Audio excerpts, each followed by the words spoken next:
pukul 6 waktu Indonesia Barat. Radio Republik Indonesia Palembang dengan Warta Berita.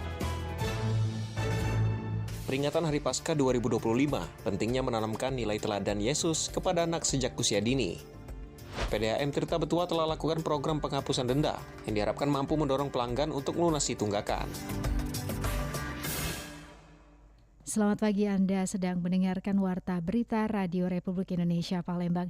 Selain informasi tadi, sejumlah informasi lain juga akan kami hadirkan untuk edisi hari ini Jumat 18 April 2025. Bersama saya Esi Armisi, inilah Warta Berita selengkapnya.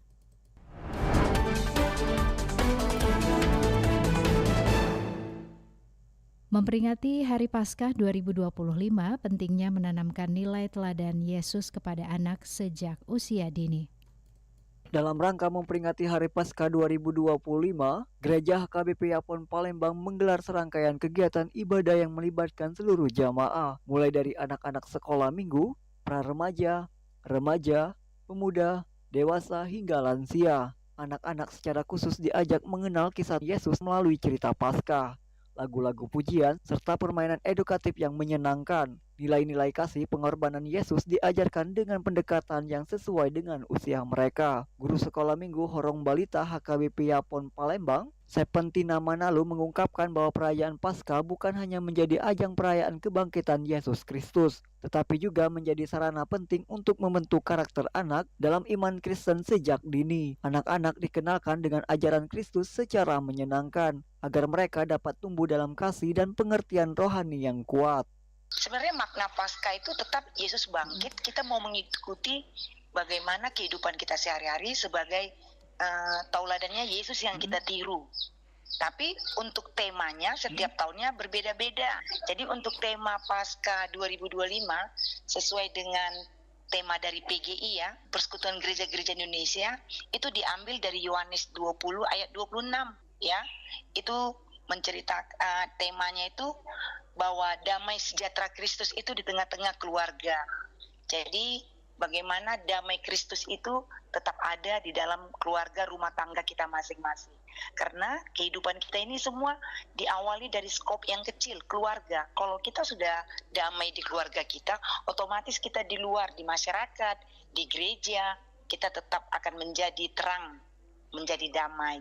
Ditambahkan Sepentina, makna Paskah tahun ini juga menekankan pentingnya damai sejahtera yang berawal dari keluarga. Jika suasana damai telah terwujud dalam rumah tangga, maka akan tercermin pula dalam kehidupan bermasyarakat. Peran ini penting bagi seluruh jamaah bahwa kehidupan rohani yang sehat bersumber dari keharmonisan keluarga. Sepentina juga menjelaskan makna simbol Paskah seperti telur merupakan simbol awal kehidupan baru, selaras dengan kebangkitan Yesus Kristus. Ia juga menekankan bahwa Yesus adalah teladan sejati bagi umat manusia. Rangkaian kegiatan Paskah di HKBP Yapon diawali dengan ibadah khusus anak-anak pada pagi hari, dilanjutkan dengan ibadah umum, dan puncaknya adalah perenungan Yesus Kristus pada pukul 13 sore. Dari Palembang, Sumatera Selatan, Muhammad Irfan, Pro 1 RRI terus mengudara untuk Indonesia. Sementara itu, Dewan Pembina Majelis Ulama Indonesia MUI Sumatera Selatan (SAIMM) sangat mengharapkan perayaan Paskah hari ini dapat berjalan dengan baik dan aman.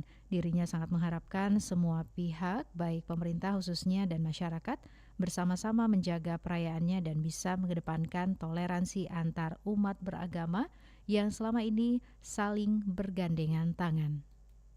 Ya, jadi kita berharap seperti itu. Jadi bagaimana upaya kita harus mampu menciptakan kerukunan baik intern umat beragama, kerukunan antar umat beragama, kerukunan antar umat beragama dengan pemerintah. Nah, ini selalu dikawal.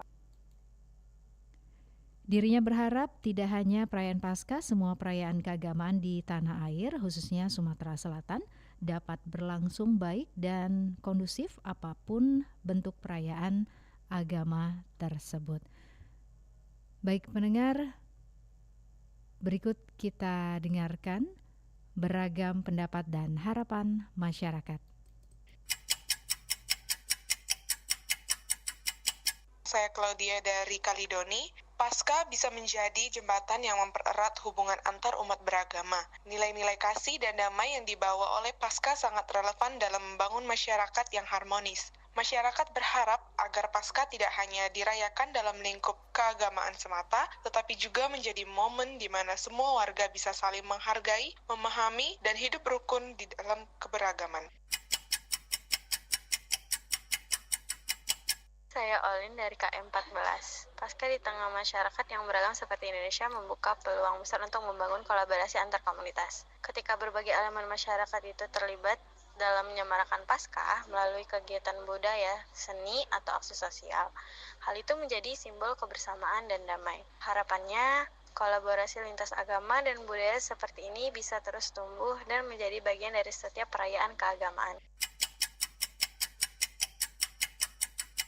Saya Gabriel dari Jakabaring. Perayaan Paskah tidak hanya bermakna religius, tetapi juga menjadi momen penting untuk menumbuhkan semangat solidaritas. Di tengah perbedaan yang ada, Paskah mengingatkan kita untuk saling peduli dan berbagi kepada sesama, terutama kepada mereka yang membutuhkan. Harapannya, semangat pengorbanan dan kasih dari Paskah dapat menggerakkan masyarakat untuk terus memperkuat kepedulian sosial tanpa memandang perbedaan agama maupun latar belakang. Saya perayaan Paskah di tengah keberagaman justru menjadi momen yang indah untuk saling menghargai dan memperkuat toleransi di lingkungan. Saya meskipun berbeda keyakinan, kami saling mengucapkan selamat dan mendukung teman-teman yang merayakan. Ini bukti bahwa perbedaan bukan penghalang, tetapi kekayaan yang harus dirawat bersama. Tema perayaan Paskah keluarga dan komunitasku bangkit menyelamatkan bumi dan isinya dengan masa prapaskah pertobatan ekologis terhadap lingkungan dan bumi. Hal tersebut terungkap dalam wawancara Ketua Panitia Perayaan Natal dan Paskah 2025 Gereja Santo Yosef Palembang, Sunaryo, bersama Agrani Sihombing.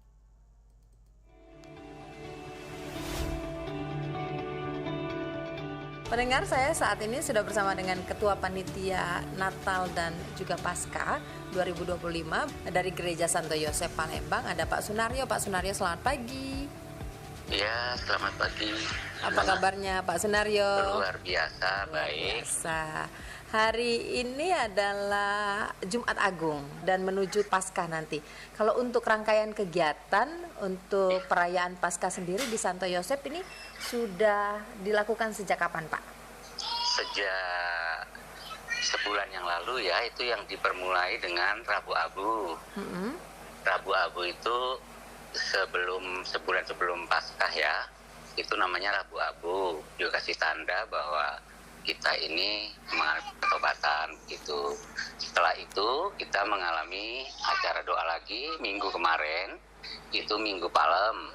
Minggu Palem itu adalah minggu yang memperingati Yesus pada waktu mau menuju ke Yerusalem. Maka orang-orang Katolik pada waktu misa itu biasanya membawa daun palma, menandakan bahwa arak-arakan itu nanti kita dengan menyanyikan lagu namanya Yerusalem ya. Lagunya begini, Yerusalem, Hosana Rajaku, Hosana, terpujilah Kristus Raja Maha Jaya, gitu lagunya ya. Itu sambil melambaikan daun palem, jadi meriah kemarin minggu. Kemudian hari Kamis, namanya Kamis Putih, mulai misa jam 5 sore. Jadi Kamis Putih itu memperingati bahwa perjamuan malam terakhir sebelum Yesus disalibkan. Jadi namanya Kamis Putih. Jadi kita merayakan nanti misa Kamis Putih. Kemudian dilanjutkan besok hari Jumat, itu puncaknya, yaitu namanya Jumat Agung. Jumat Agung itu kita mengenang Yesus pada waktu disalib pada jam 3 sore. Jadi kita memperingati hari wafat Yesus Kristus itu jam 3 sore, dimulai dari misa pertama dan kedua. Nanti ada malamnya juga ada, karena umatnya terlalu banyak, jadi dibagi 2.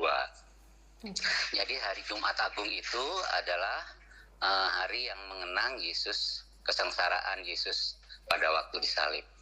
Kemudian itu hari Sabtu, malam Paskahnya, itu kita misa lagi mulai Ya, Sabtu Injili namanya ya. Jadi Sabtu itu kita juga sudah merayakan Paskah, tetapi sebenarnya Paskahnya tuh Minggu. Tetapi hari Sabtunya itu kita juga ada misa mulai jam 5 sore. Jadi kita juga memperingati itu. Kemudian hari Paskahnya itu Minggu. Kan Yesus bangkit itu 3 hari setelah wafat ya. Jadi bangkit sehingga hari Minggunya itulah yang dikatakan Minggu Paskah. Begitu. Oke. Acaranya. Baik. Nah, kalau untuk tema perayaan Paskah tahun 2025 ini apa ini, Pak? Ya. Temanya itu keluarga dan komunitasku bangkit menyelamatkan bumi dan isinya. Ranahnya ke lingkungan ya, Pak Sunario ya? Makanya sebelum Paskah ini ada masa prapaskah ya. Maka ada pertemuan yang dibahas setiap lingkungan itu dengan pertobatan ekologis namanya. Oh, pertobatan ekologis. Pertobatan ekologis itu peziarah pengharapan di tahun jubileum 2025. Jadi pertobatan ekologis itu artinya ya kita harus peka terhadap lingkungan ya. Harus bagaimana terhadap lingkungan, kita sebagai umat Katolik itu harus bagaimana supaya bumi ini selamat begitu. Oke. Apakah ada semacam kegiatan sosial, Pak Sunario? Untuk Prapaskah tidak loh. Prapaskah tidak seperti kalau Natal. Kalau Natal kemarin kan kita banyak sekali tuh bagi-bagi bingkisan atau sembako atau apa gitu. Tapi kalau Prapaskah tidak. Hanya karena orang Katolik begini, kan selama Prapaskah ini 40 hari dari Rabu Abu sampai Paskah ini kan kita disuruh pantang dan puasa. Pantang puasa itu uangnya itu untuk dikumpulkan. Nanti setiap keluarga itu dikasih amplop dari hasil penderitaan kita, dari puasa kita itu kita sumbangkan ke gereja. Satu keluarga satu amplop gitu. Jadi nanti dikumpulkan bersama. Nah, untuk kegiatan apa itu? Sosialnya di situ untuk kegiatannya. Jadi berupa uang, nanti uang itu biasanya untuk intern itu, tidak keluar ke mana ya? Ke masyarakat yang lain. Kalau Natal ya intern dan untuk masyarakat luar. Kalau biasanya kalau kita untuk kegiatan kemanusiaan intern. Baik, Pak, di tengah perayaan Paskah kan ada banyak keberagaman ini. Bagaimana gereja menyikapi tentang keberagaman yang terjadi di Palembang saat ini, Pak? Keragaman ya kita sebagai umat Katolik dengan agama yang lain ya nggak biasa-biasa aja lah. Toleransinya itu biasanya berjalan. Ya kita biasanya Pak ya, kita dengan umat yang lain itu terutama tentang kalau kita ada kegiatan misa ya, itu biasanya dari kepolisian yang beragama lain itu ya menjaga gereja situlah ikut mengawasi, mendampingi begitu. Kalau yang umat lain ya kayaknya biasa saja lah kayak gitu. Biasa saja ya Pak. Tapi dukungan masyarakat yang di tengah keberagaman ini masih cukup tinggi untuk perayaan Paskah. Iya, untuk Palembang kayaknya masih lah ya, nggak ada gangguan lah, pokoknya aman-aman saja. Kalau melihat makna Paskah di tahun 2025 ini bagaimana nih Pak sebenarnya? Maknanya? Ya itu tadi kembali ke tema tadi.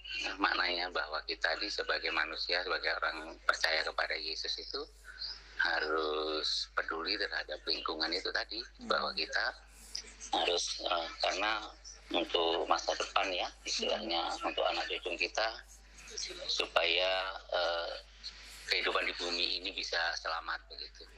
Untuk sesuai dengan temanya. Baik, bicara tentang anak-anak ini nggak ada cari telur gitu Pak? Oh, anak-anak ada Paskah anak-anak hari Minggu. Anak-anak. Oke, biasanya momennya apa itu Pak? Ya. Biasanya momennya apa ini yang menarik untuk? Momennya ya untuk anak-anak biasanya ya ada cari telur Paskah gitu ya. Kemudian ibadat anak-anak, nyanyi-nyanyi, permainan, ada kayak lomba-lomba gitu.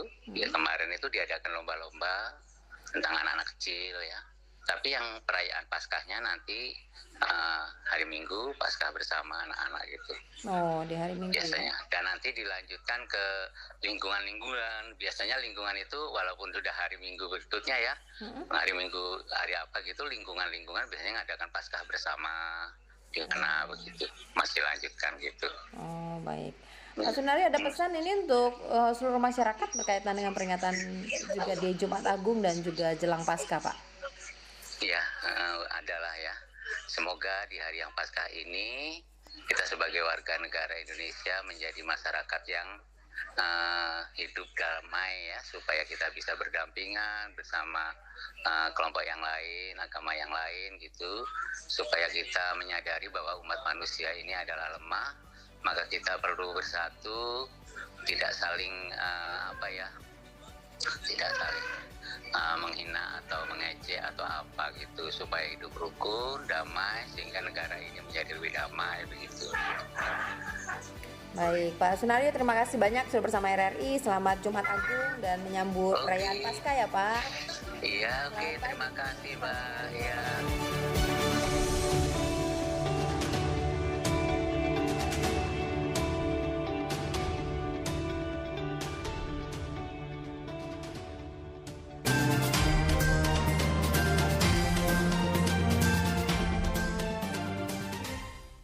Beralih ke berita selanjutnya, tingkat kesadaran masyarakat bayar tagihan PDAM dinilai masih rendah. PDAM Tirta Betuah telah lakukan program penghapusan denda yang diharapkan mampu mendorong pelanggan untuk melunasi tunggakan. Kesadaran masyarakat itu kalau dalam bulan berjalan itu sangat rendah, di bawah 50%. Tingkat kesadaran masyarakat Banyuasin dalam membayar tagihan air bersih masih tergolong rendah. Direktur PDAM Tirta Betua Banyuasin, Hendra Gunawan, mengungkapkan bahwa pembayaran tagihan oleh pelanggan dalam bulan berjalan belum mencapai 50%. Ia menjelaskan bahwa salah satu langkah strategis yang telah dilakukan perusahaan adalah program penghapusan denda yang diharapkan mampu mendorong pelanggan untuk melunasi tunggakan.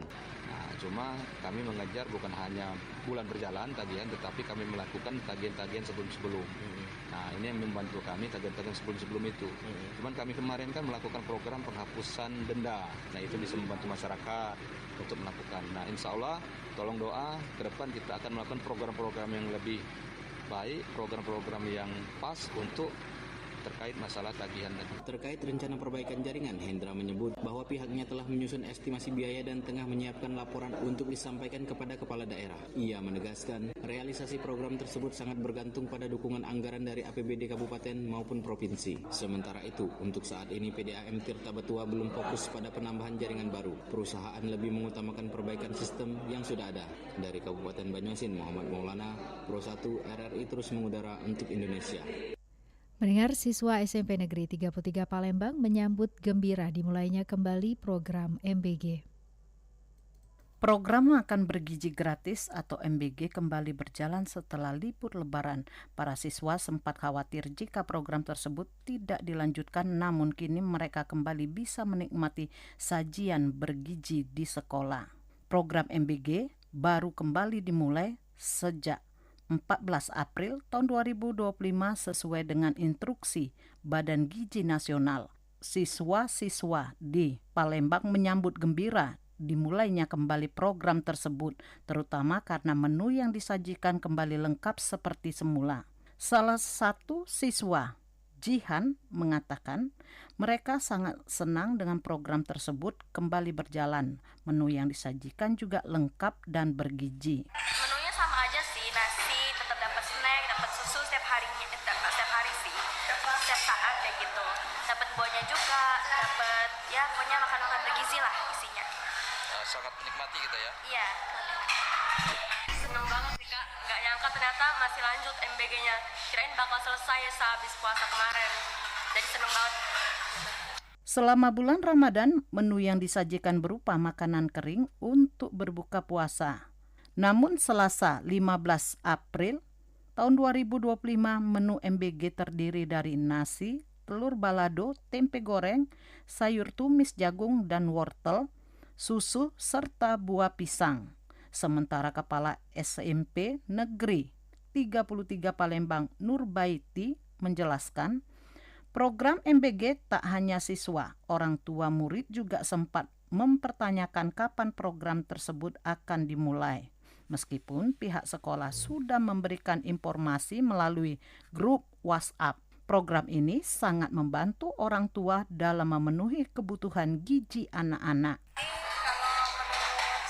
Pihak sekolah bagus sekali untuk makan gratis ini. Jadi orang tuanya mempertanyakan apakah masih diberi makan. Ya kita tanyakan itu masih. Jadi mereka sangat senang sekali dan support.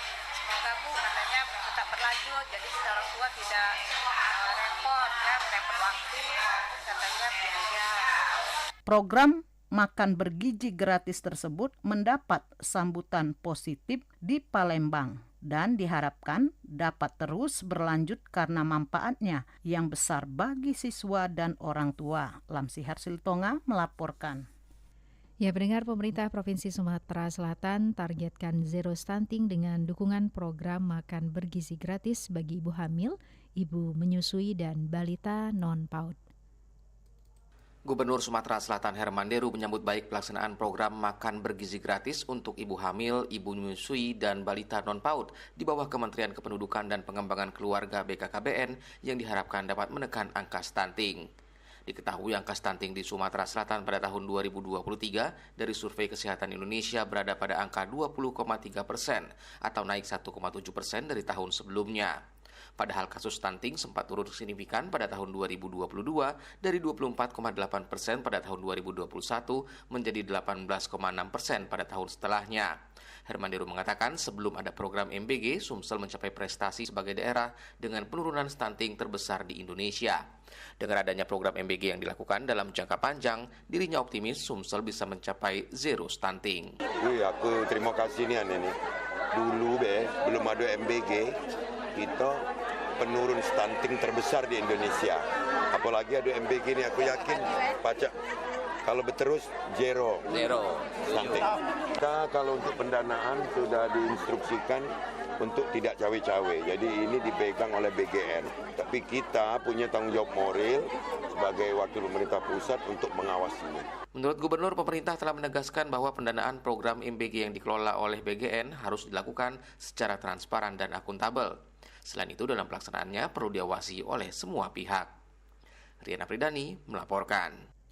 Pendengar, berikut kami sampaikan cek fakta untuk edisi Jumat 18 April 2025.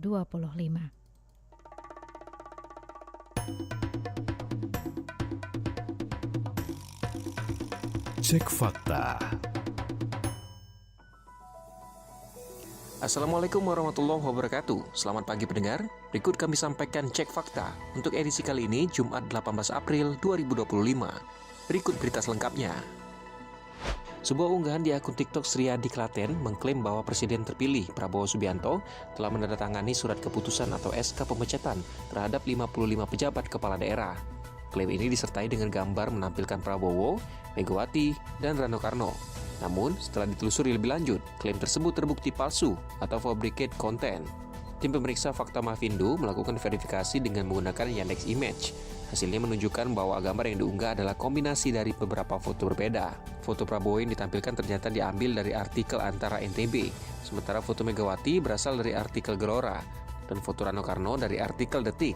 Penelusuran narasi menggunakan mesin pencarian Google dengan kata kunci Prabowo teken SK pemecatan 55 pejabat kepala daerah, mengarahkan pada unggahan video di kanal YouTube Kajian Online yang memiliki judul yang sama, namun isinya tidak sesuai dengan klaim yang beredar.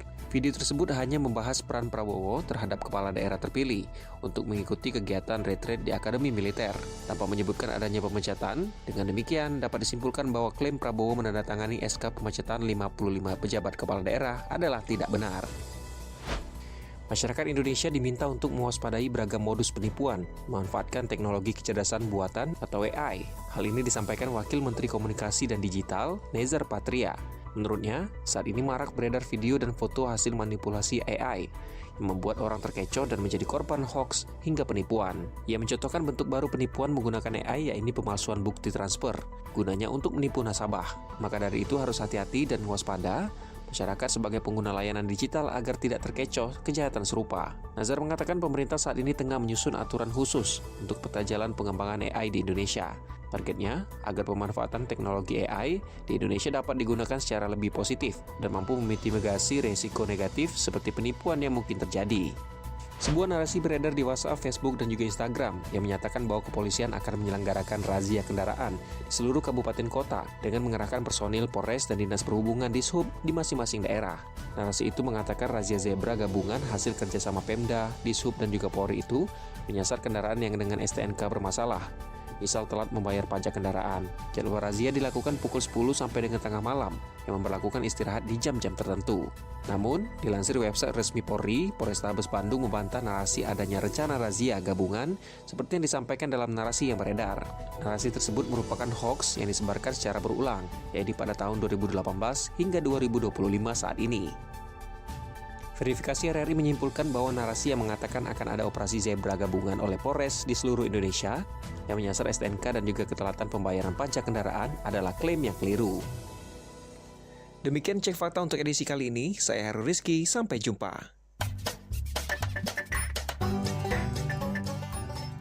Cek Fakta.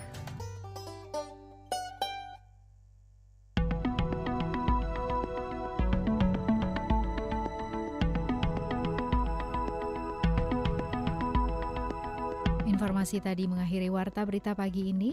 Sebelum berpisah kami sampaikan kembali topik berita aktual pagi ini diantaranya. Memperingati Hari Paskah 2025, pentingnya menanamkan nilai teladan Yesus kepada anak sejak usia dini. Tingkat kesadaran masyarakat bayar tagihan PDAM dinilai masih rendah. PDAM Tirta Betuah Banyuasin telah lakukan program penghapusan denda yang diharapkan mampu mendorong pelanggan untuk melunasi tunggakan. Informasi lainnya dapat Anda akses melalui website kami rri.co.id dan WhatsApp channel RRI Palembang. Juga ikuti media sosial terverifikasi kami Facebook, Instagram, TikTok, dan X RRI Palembang. Kami juga membuka ruang aspirasi bagi Anda untuk menyampaikan sejumlah persoalan dan peristiwa yang berada di sekitar Anda melalui line WhatsApp di 0821 79 27 9090 serta pesan chat melalui RRI Digital. Yang mewakili kerabat kerja yang bertugas, saya Esy Armisi mengucapkan terima kasih atas perhatian Anda. Selamat pagi dan sampai jumpa. RRI terus mengudara untuk Indonesia.